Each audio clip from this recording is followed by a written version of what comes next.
Okey, Fadil, kita nak main slot in. Nak main? Nak. Okey, pegang botol ni. Pegang tangan kanan. Okey. Sekarang, ni numbers. Ingat tak? Okey, Fadil masukkan dalam ni, lubang ni. Ni colour apa? Brown. Black. Pandai. Tu colour green. Turquoise. Masukkan.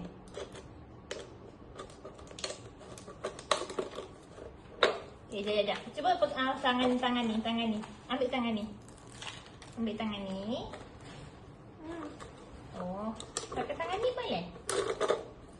Tu colour red. Fatih pegang ni. Pegang botol tangan kiri. Okay, ambil ni.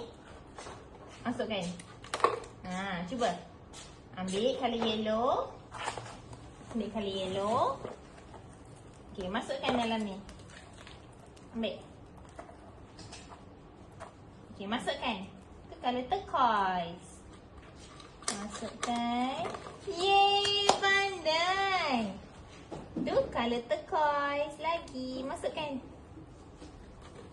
Pandai. Lagi. Colour chocolate. Masukkan. Pandai. Okay, lagi.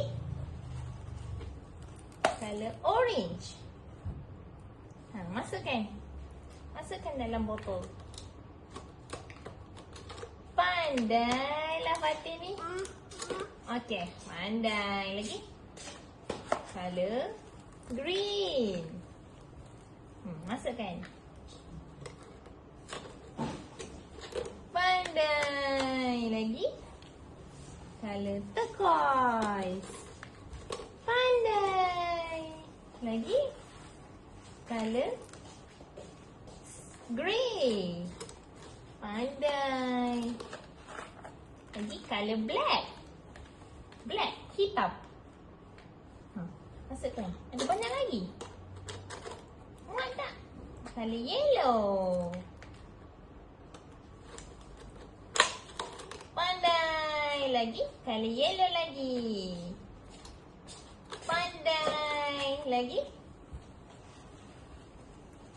Colour apa tu? Colour grey. Masukkan. Pandai. Lagi. Ada lagi tak? Ni. Cuba cari. Colour red. Oh, dah penuh. Sekejap. Okey, so masukkan. Pandai. Lagi. Colour turquoise. Pandai. Lagi.